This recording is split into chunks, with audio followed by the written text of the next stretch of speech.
So tell us about New Nordic Food. Well, New Nordic Food is a movement started 13 years ago by a group of Nordic chefs coming together and saying, we don't really have a proper food culture in the Nordic countries, we need to do this better. They sat around the table, decided on 10 principles, and those have been a huge success in revolutionizing the foodscape of the Nordic countries in just 13 years.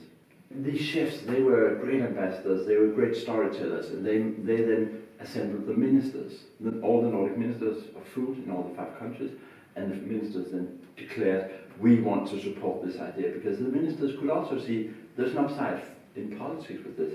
It's good for growth, it's good for health, it's good for the environment, so let's support this movement. And then over the past 10 years, the Nordic governments have added just short of £7 million in all kinds of activities for the whole of the Nordic region, all kinds of strange innovations, like trying to see if you can grow seaweed in the Nordic region, trying to see if you can make proper Nordic beer from Nordic ingredients. All these kind of things to stimulate innovation has been funded by the Nordic governments in support of New Nordic Food movement.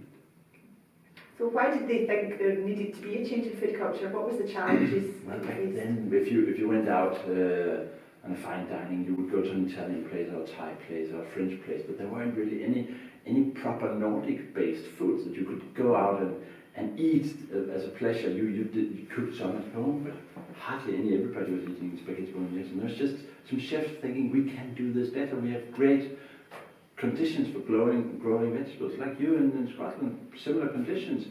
We should be able to do this much, much better. And did you face any challenges with the wider population's diet? Yeah, we have challenges with our population's diet, but this New Nordic Food idea, I think it was driven by gastronomy, it was driven by passion and so on, and the health benefits were probably like a side effect. They, of course, said, if we are to create a brand new kitchen, let's do it good, let's do it sustainable, let's do a thing about animal welfare, and let's of course do it healthy. But actually it was driven by gastronomy, it was driven by pleasure.